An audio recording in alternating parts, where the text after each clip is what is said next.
Jack Morrison had survived diplomatic incidents on 14 different worlds, but none of them had involved a 7-foot-tall reptilian warlord staring at him like he was simultaneously dinner and an insult to the universe. "You bare your teeth at me again, human," War Commander Thrank growled, his 4 amber eyes narrowing in sequence like a predator calculating kill trajectories. "Explain this behavior." Jack fought the urge to smile wider, which was his nervous default, and somehow made his face do something neutral. Probably. He was not great under pressure, which was ironic considering his job title was literally Senior Diplomatic Liaison for Humanity's Galactic Relations Bureau. "Commander, I assure you, it is a gesture of friendliness. We smile to indicate we are not hostile. It is. You show hunting teeth to demonstrate non-aggression." Thrank leaned forward, his scales catching the light like polished obsidian knives. This is the logic of prey that has forgotten what predators look like. Behind Jack, Dennis Park made a small squeaking noise that could have been agreement or just his soul leaving his body. Dennis was supposed to be the cultural liaison, but mostly he carried the data tablets, and looked like he regretted every life choice that led him to this airlock-adjacent conference room on Outpost 17. "Well, you see, humans are actually," Jack started. "Weak," Thrank finished. "I have reviewed your species dossier. You have no natural armor, no venom, no enhanced sensory organs. You cannot even see properly in darkness. And yet," he stood to his full height, which was impressive and terrifying, "and yet you smile at me as though you have forgotten I could disembowel you with one hand." Dennis smiled nervously. It was the worst possible thing he could have done. Thrank's head swiveled toward him with mechanical precision. "Now the small one does it too. Is this a mating display? A dominance ritual? Are you challenging me?" No, absolutely not," Dennis stammered, still smiling because his face had apparently decided independent operation was the best survival strategy. "Just friendly, very friendly, extremely non-threatening friendly behavior happening here." Jack pinched the bridge of his nose. This was going spectacularly badly, and they were only 11 minutes into first contact. The Galactic Council was watching this meeting remotely, which meant at least 47 different species were currently witnessing humanity make the worst impression since the Quilim delegation accidentally declared war by sneezing in the wrong harmonic frequency. "Commander Thrank," Jack tried again, using his most diplomatic voice, which sounded slightly constipated but professional. "Humans evolved as social creatures. Smiling is a bonding mechanism. It releases endorphins and encourages cooperative behavior. We literally cannot help it in social situations." Thrank sat back down, but his posture suggested he was reconsidering whether humanity deserved spacefaring privileges. "So you have no control over your facial threat displays. This explains much about your species' reputation." "Our reputation?" Jack asked, then immediately regretted it. "The Velkari traders call you the insane apes who befriend predators. The Quilim have lodged 17 formal complaints about your dietary habits. The Zerinks will not share space stations with humans after the incident with the recreational combustion chamber. That was one fireworks accident. You brought explosives to a peace conference and called them entertainment," Thrank said flatly. Dennis leaned over and whispered, "Should I stop smiling now?" 12 minutes ago, Dennis." Thrank stood again, and this time there was something like decision in his posture. "I have heard enough. You claim humanity is not hostile, yet you display aggression instinctively. You claim you understand galactic protocols, yet your reputation suggests suicidal tendencies and poor impulse control." He crossed his massive arms. "I propose a test." Jack felt his stomach drop into his shoes. "What kind of test?" "The kind that will prove whether humans are fearless predators or simply foolish prey who have not yet met a real hunter." Thrank's smile was all teeth and zero endorphins. "You will join me on a Kr'thal proving ground. We will hunt together. And then we will see if humans truly deserve their place among the stars, or if your smiles are just the nervous laughter of prey before the kill." Dennis stopped smiling.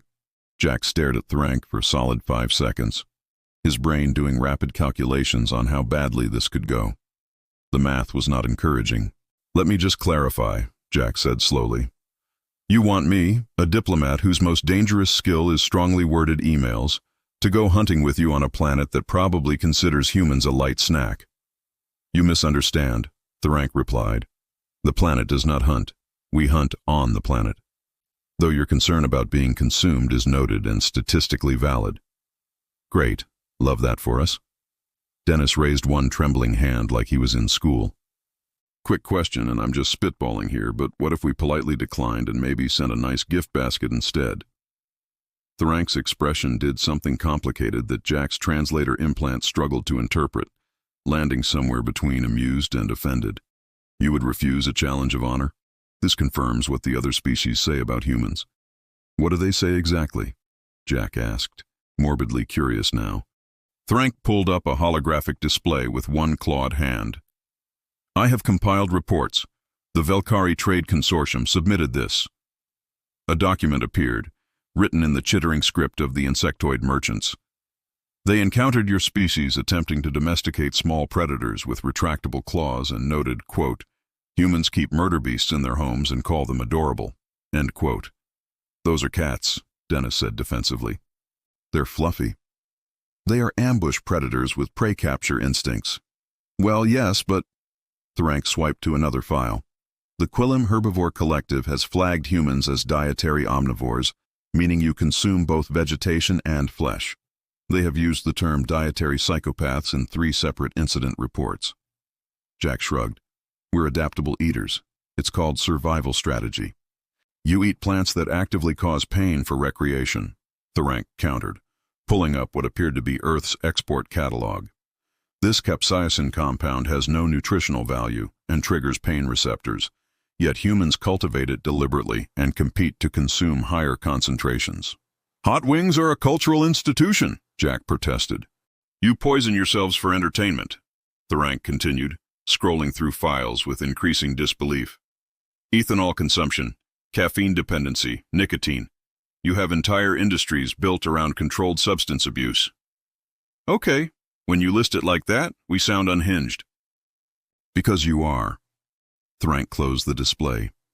The Zurank's peacekeepers have documented humans engaging in recreational activities that include voluntary atmospheric descent without propulsion. Skydiving is perfectly safe with proper equipment. Rapid descent on frozen precipitation using only shaped wood. Skiing is fun, and something called extreme ironing, which my translator insists cannot be correct, because no species would risk death to press clothing in dangerous locations. Dennis coughed. That one is actually real. Thrank's 4 eyes blinked in rapid succession, which Jack had learned meant the Kr'thal equivalent of a headache. You have also domesticated another apex predator called a dog, which your own historical records show descended from pack hunters. You bred them into various forms for specific tasks, and then let them sleep in your beds. Dogs are humanity's best friend, Jack said. You befriend predators for companionship. You consume poison for pleasure. You throw yourselves from aircraft for amusement. Thrank leaned forward. Either humans are the most fearless species in the galaxy, or you have survived this long through sheer cosmic accident. I intend to determine which. Jack exchanged a look with Dennis. They were thinking the same thing, which was basically, oh no, oh no, oh no, on repeat. What if I told you, Jack said carefully, that humans are actually pretty risk-averse and most of us would prefer not to die horribly on an alien death world? Then you would be lying, based on your species' recreational activities alone. Thrank stood. The Kr'thal proving ground awaits. You have one standard cycle to prepare. Refuse, and humanity will be classified as unreliable and unsuitable for Galactic Council consideration. After Thrank left, Dennis turned to Jack with wide eyes. We're going to die. Probably. Should we call Director Alvarez? Jack pulled out his communicator with the enthusiasm of someone scheduling their own execution. Rita Alvarez appeared in hologram form, looking exactly as terrifying as Jack remembered. Gray hair pulled back severe enough to pass as a weapon, expression that could curdle milk at 20 paces. Morrison, tell me you did not just get humanity challenged to blood sport. I can tell you that, but it would be a lie. Fix it. How? I don't care if you have to smile until your face breaks. You're going to that proving ground, you're going to not die, and you're going to make humanity look competent. She paused. Or at least not completely incompetent. The bar is low, Jack. Don't tunnel under it. The hologram vanished. Dennis looked at Jack. So we're doing this. Apparently we're doing this. I want hazard pay. Dennis, if we survive, I'll buy you a whole brewery. The Kr'thal proving ground looked like every prehistoric nightmare Earth had ever produced, then added extra teeth and hostile vegetation for flavor. Jack stood at the edge of the landing platform, watching purple-tinged mist curl through trees that were less vegetation and more biological architecture, massive trunks with bark that seemed to shift and breathe. Canopy so thick that only scattered beams of the local star penetrated to the jungle floor below. "This is fine," Dennis said in a voice that suggested nothing was fine. "Totally fine. Just a light stroll through a murder forest with an alien warlord. Normal Tuesday." Thrank approached now, wearing what Jack assumed was hunting gear, reinforced armor plates that somehow made him look even more dangerous. Various weapons strapped to his torso that ranged from blades to something that crackled with energy and probably violated several Geneva conventions. "You are prepared?" Thrank asked. Jack looked down at his standard-issue diplomatic jumpsuit and the small pack of supplies Dennis had frantically assembled. "Define prepared. You have weapons, survival equipment, the will to face death with dignity. I have protein bars, a multi-tool, and crippling anxiety. So, basically prepared as I'll ever be." Thrank made a sound that might have been Kr'thal laughter or just disappointed resignation. "The prey we hunt is called a void stalker in your language. It is apex predator on this world. My people hunt them in groups of 6 warriors minimum. We will track one today." "Cool, cool, cool," Dennis said rapidly. "And how many of us are there?" 3. "Right. And that's considered safe?" "No. It is considered barely adequate, but you claim humans are fearless, so this should be acceptable challenge."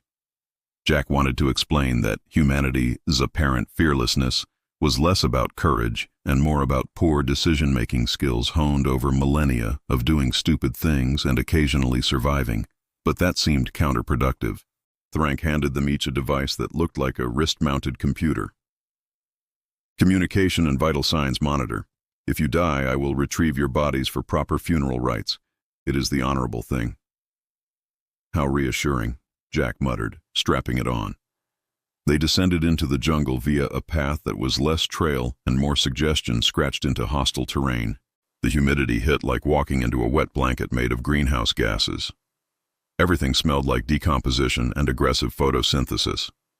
"The Void Stalker is ambush predator," Thrank explained as they walked, his voice dropping to what was probably Kr'thal stealth volume, which still sounded like rocks in a blender to Jack's ears. "It uses natural camouflage and can remain motionless for days. Enhanced sensory organs detect movement, heat, electromagnetic signatures, retractable claws, reinforced skeletal structure, bite force that can crush Kr'thal combat armor." "Sorry, did you say it can crush your armor?" Dennis asked. "Yes. Why do you think this is proper test?" Jack stepped over something that looked like a root, but flinched when he touched it. "Commander, just to level set expectations here, humans are not actually superhuman warriors. We're pretty fragile compared to most species. Our main survival trait is we're really good at making tools and being annoyingly persistent. Then you will need to be very persistent today."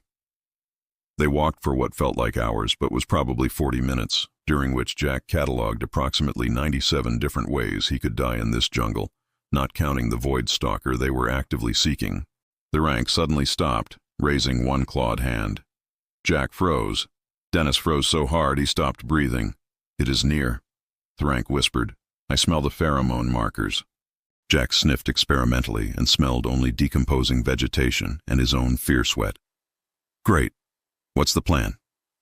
"We find it. We engage it. We do not die." "That's not a plan. That's a prayer." Thrank looked at Jack with something that might have been respect or pity.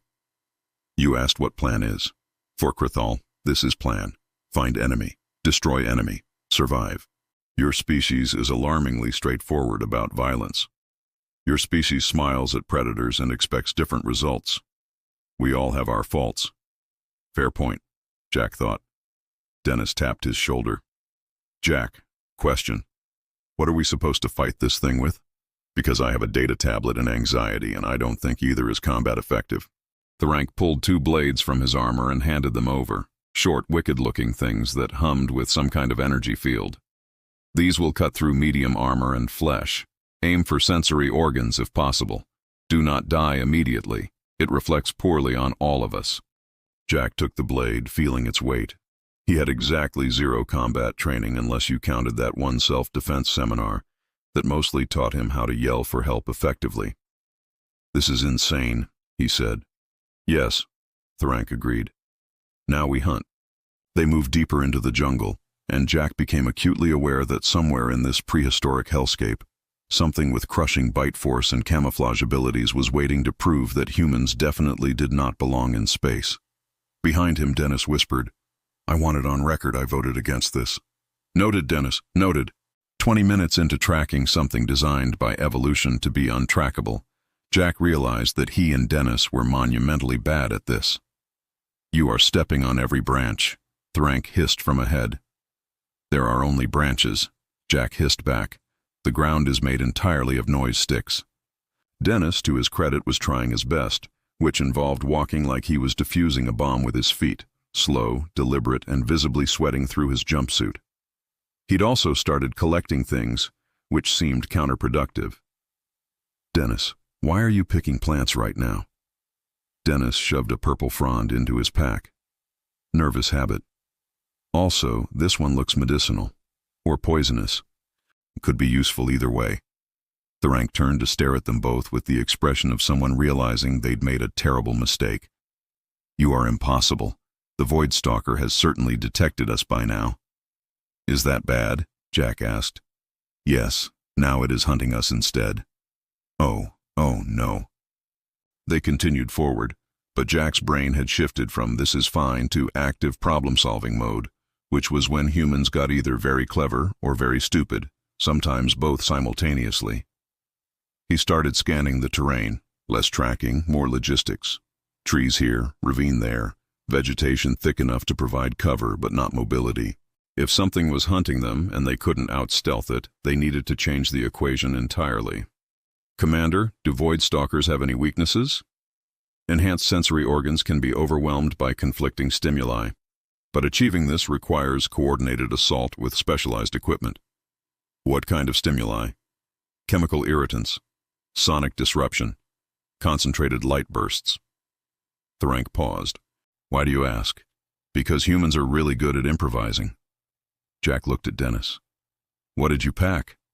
Dennis rifled through his bag like a panicked student looking for homework. "Protein bars, water purification tablets, emergency beacon, first aid kit, personal hygiene products, and that plant I grabbed." "Personal hygiene products?" "I packed travel-sized deodorant and—" Dennis pulled out a small bottle. "Hot sauce." Jack blinked. "You brought hot sauce to an alien death world. You told me to pack comfort items. Hot sauce is comfort." Thrank looked between them. "You brought recreational poison to a hunt?" "It's not poison, it's flavor." Dennis protested, then reconsidered. "Actually, it kind of is poison. It's capsicum concentrate. Really concentrated. This brand is called Atomic Regret." Jack's brain made several connections simultaneously, which either meant genius or concussion. "Commander, you said chemical irritants can overwhelm the stalker's senses. Capsaicin is a chemical irritant. You want to use your recreational poison as weapon. I want to use every advantage we have, which currently includes spite and condiments." Thrank considered this with the expression of someone whose worldview was actively reshaping. "This is your plan. Food as weapon. Humans have been weaponizing everything since we figured out rocks were better thrown than admired. Yes, this is the plan. They found a defensible position, rocky outcropping with limited approach vectors, visibility in 3 directions. Jack started setting up what could charitably be called a trap, and realistically called a mess of tripwires made from equipment straps, positioned branches, and desperate optimism. Dennis helped while providing running commentary. "This is insane. We're going to die. Why am I helping? Oh, right, because I'm also insane." "Just keep collecting plants," Jack said. "The purple ones seem to irritate skin contact based on my current rash situation." "You have a rash?" "Focus, Dennis." Thrank watched with the fascination of someone observing alien behavior they couldn't quite categorize. You are not behaving like prey. We're not behaving like predators either, Jack admitted, tying off another tripwire. We're behaving like humans, which means we're too stubborn to die and too creative to follow conventional strategy. This strategy seems unlikely to succeed. Yeah, well, humanity's entire existence is statistically unlikely, and yet here we are, annoying the galaxy with our persistence. They finished the setup just as the jungle went wrong kind of quiet. Birds stopped. Insects stopped. The ambient noise that Jack hadn't noticed until it disappeared just stopped. It is here, Thrank whispered, drawing his primary weapon, some kind of energy rifle that hummed with barely contained violence. Jack gripped his blade and the bottle of hot sauce, feeling ridiculous and terrified in equal measure. Where? Everywhere, nowhere. That is how void stalkers hunt. Dennis made a small whimpering sound. I don't see anything. You will not see it until it attacks, Thrank said.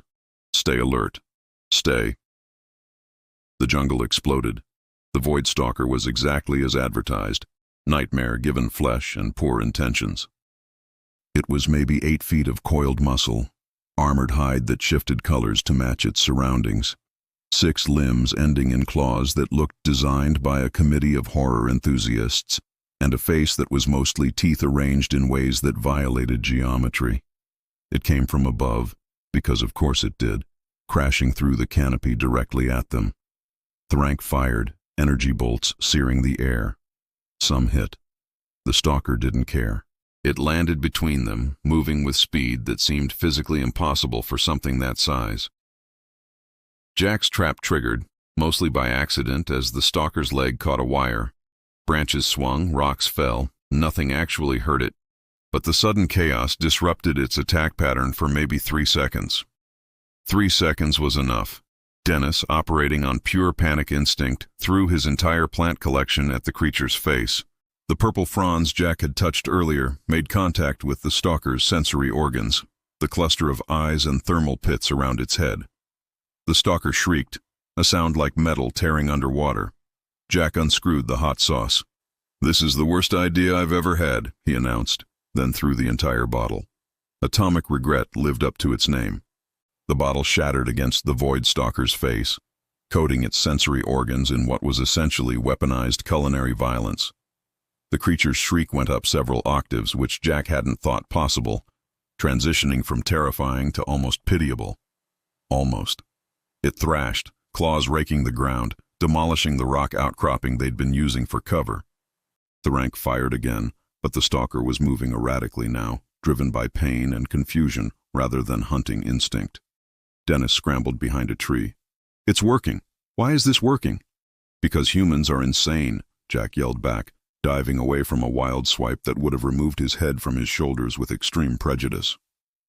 The stalker turned toward Jack, eyes streaming fluid that might have been tears or biological coolant, and despite being chemically assaulted by hot sauce, it was still very much combat capable and very angry about its current situation.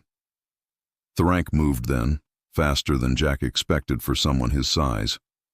The Kr'thal warrior intercepted the stalker mid-lunge, using some kind of grappling technique that looked like martial arts designed by people who actually had claws.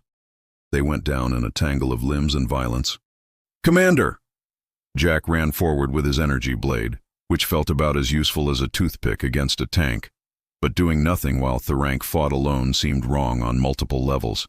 He slashed at the stalker's flank. The blade bit through armor plating, drawing a line of dark fluid that was probably blood.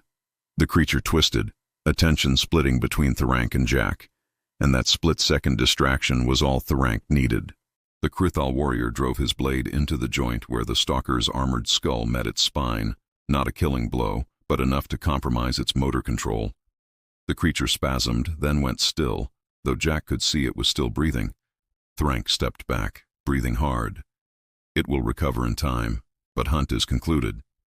Jack collapsed against a tree, adrenaline leaving his system like air from a punctured tire. We survived. How did we survive? Dennis emerged from his hiding spot looking shell-shocked. We weaponized hot sauce. I'm never looking at food the same way again. Thrank surveyed the scene.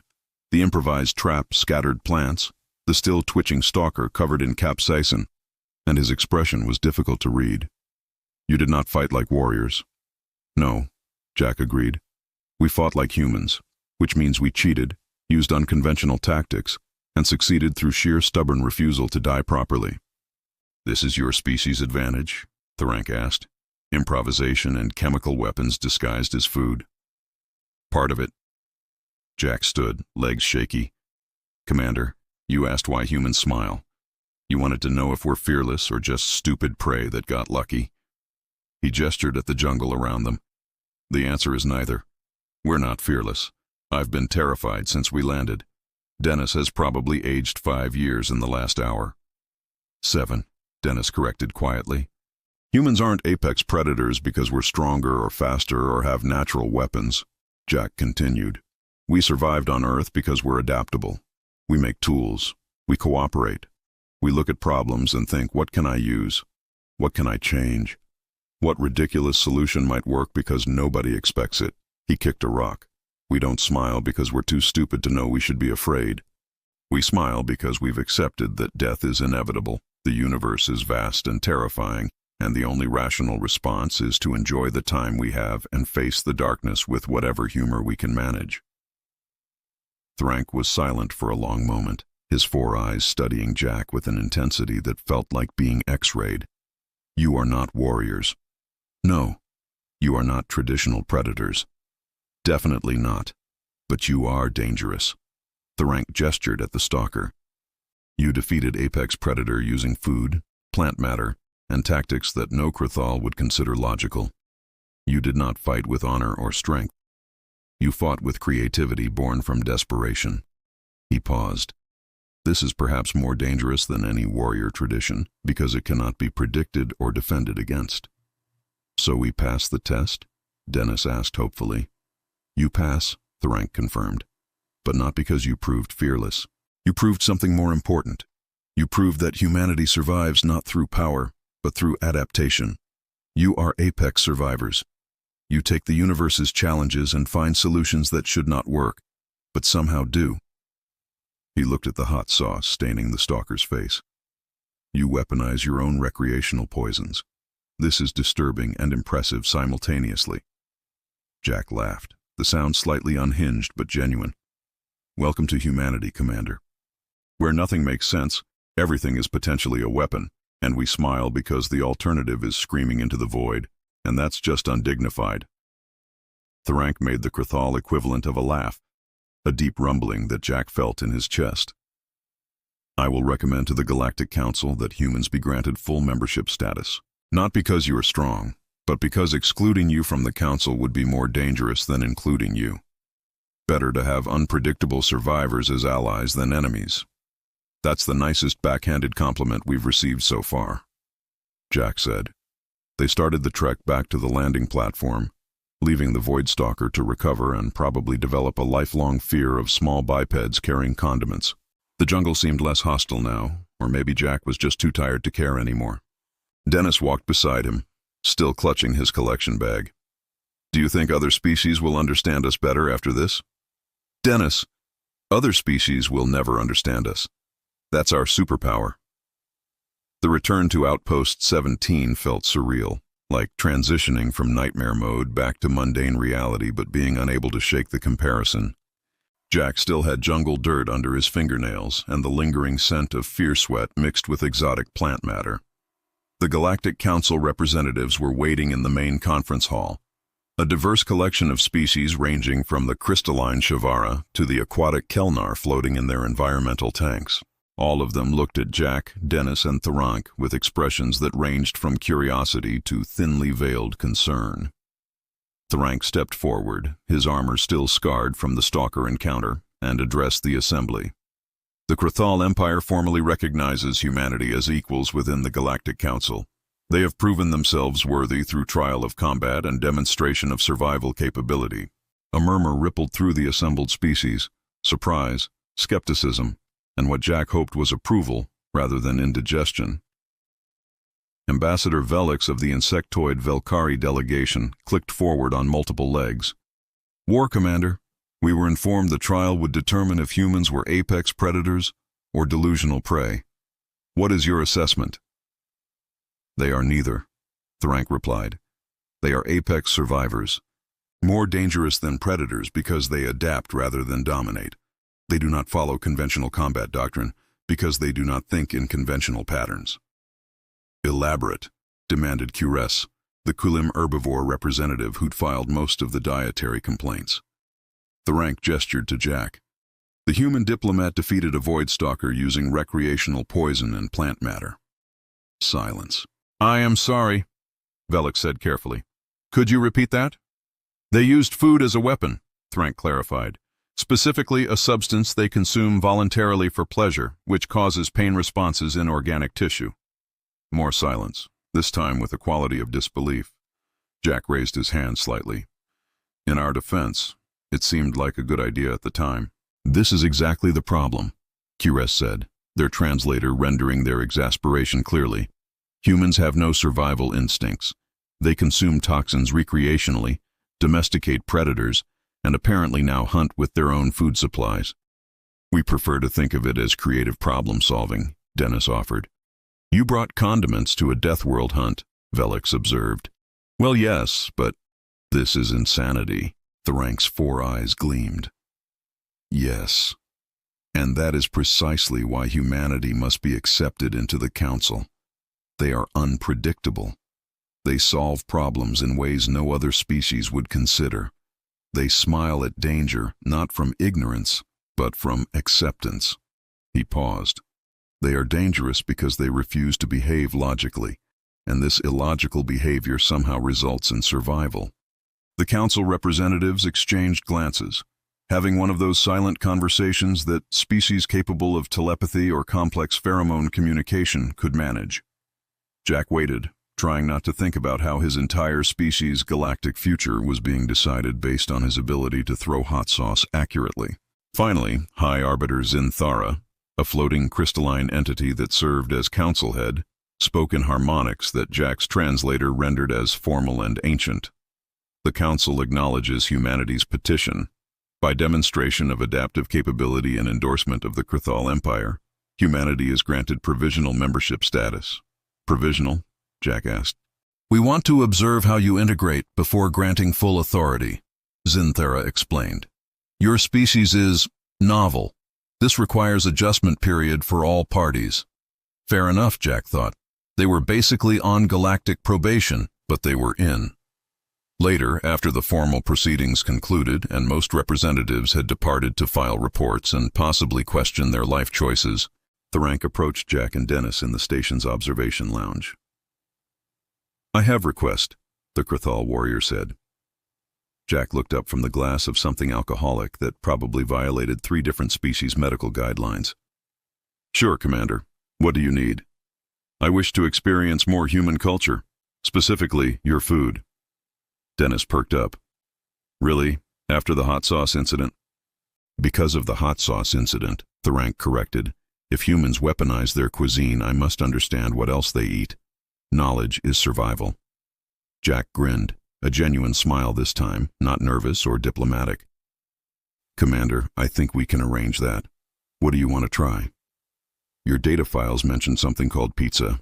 Multiple species have noted humans display unusual attachment to this food. I wish to understand why. Oh man, where do we even start? Dennis pulled up his data tablet. There's Neapolitan, Chicago deep dish, New York style. There's also Hawaiian, Jack added innocently. Dennis shot him a look. Jack, no. Jack, yes, Commander. Hawaiian pizza is topped with pineapple. Thrank's translator took an unusually long time processing. Pineapple is fruit, correct? Correct. Correct. And pizza is meat and vegetable on bread. Basically. You put fruit on hunting meat? Thrank's voice held a note of horror that transcended species barriers. Some humans do, yes, it's controversial. This explains everything, Thrank said slowly. Your entire species is based on taking things that should not combine and forcing them together until reality surrenders. That's actually a pretty good summary of human history, Dennis agreed. Thrank settled into a chair that creaked under his weight. I withdraw my earlier assessment. Humans are not dangerous because of adaptability. Humans are dangerous because you have convinced yourselves that any combination is possible if you ignore enough conventions. He paused. I approve. This is refreshing after Kr'thal rigid tradition. They spent the next hour discussing Earth cuisine, human recreational activities, and the various ways humanity had decided that the universe's rules were more like suggestions. Thrank listened with the intensity of a military strategist learning enemy capabilities, which was probably exactly what he was doing. Finally, as station night cycle approached, Thrank stood. I will return to Kr'thal space tomorrow, but I believe this is beginning of beneficial alliance. Humans bring chaos, but controlled chaos, useful in moderation.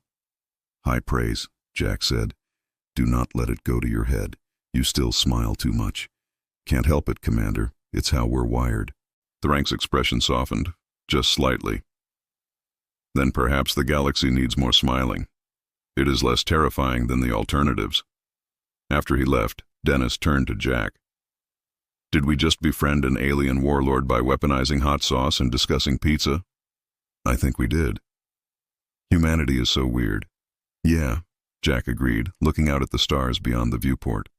But it got us here, out among the stars, confusing the galaxy, one diplomatic incident at a time. Could be worse. Could be better.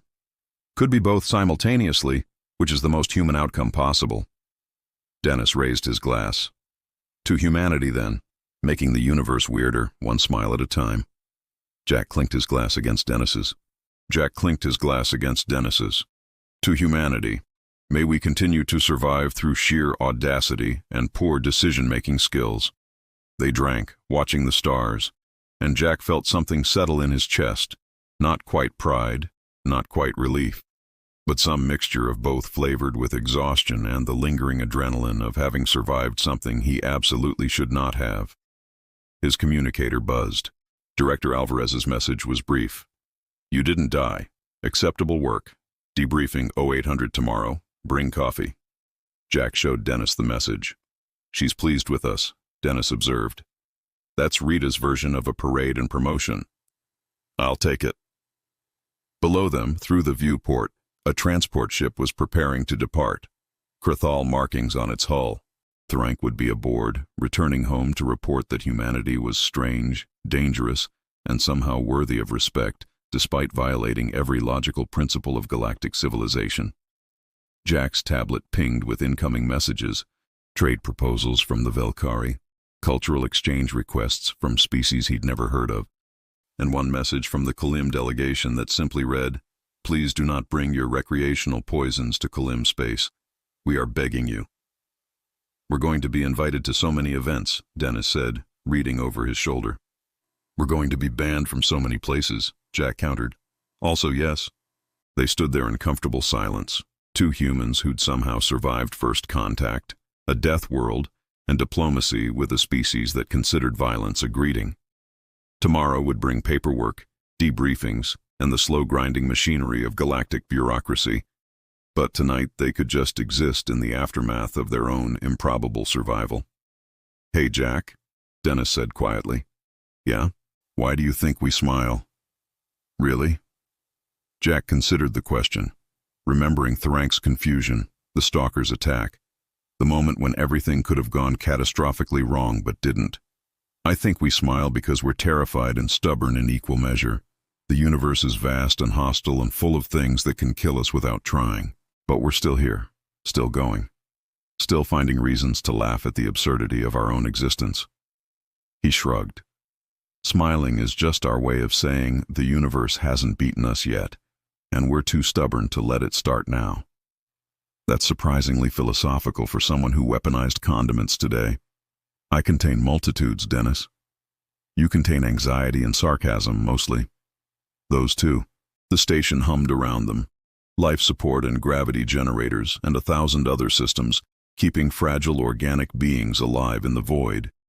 Humanity had clawed its way up from caves to starships, from throwing rocks to throwing hot sauce at alien apex predators, and somehow they'd made it work through sheer bloody-minded determination to survive.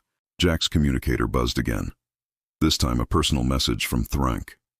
Human Jack. I have consulted Kr'thal records.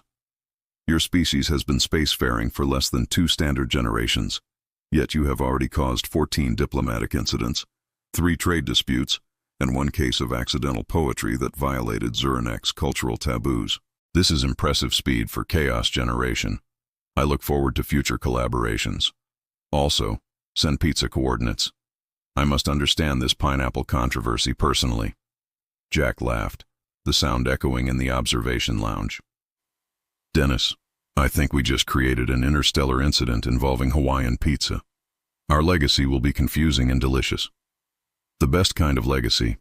Outside, the stars wheeled in their ancient patterns, indifferent to the tiny creatures below who decided that the universe's hostility was less important than its possibilities. Humanity had arrived in the galactic community not with conquest or superiority, but with adaptation, improvisation, and an inexplicable fondness for putting fruit on pizza. It was messy, illogical, and completely ridiculous. It was also perfectly, undeniably human. And somewhere in the depths of space, in council chambers and trading posts and military briefings, other species were learning that humanity's greatest weapon wasn't strength or technology, or even their apparent immunity to sensible decision-making. It was their smile, that simple gesture that said, "We're here, we're probably going to do something weird, and we're not apologizing for it." Jack finished his drink, set down the glass, and smiled at nothing in particular. Dennis noticed. "What are you thinking about?" "Just that we're going to be terrible at galactic politics. Absolutely awful. Confusing and frustrating to everyone. Completely. And somehow," Jack said, still smiling, "that's going to work out just fine." Because that was the thing about humans. They didn't succeed by following the rules or meeting expectations. They succeeded by rewriting the rules, exceeding expectations in unexpected directions, and smiling while they did it. The galaxy would adjust. It had no choice. Humanity had arrived, armed with hot sauce and terrible ideas, and they were here to stay.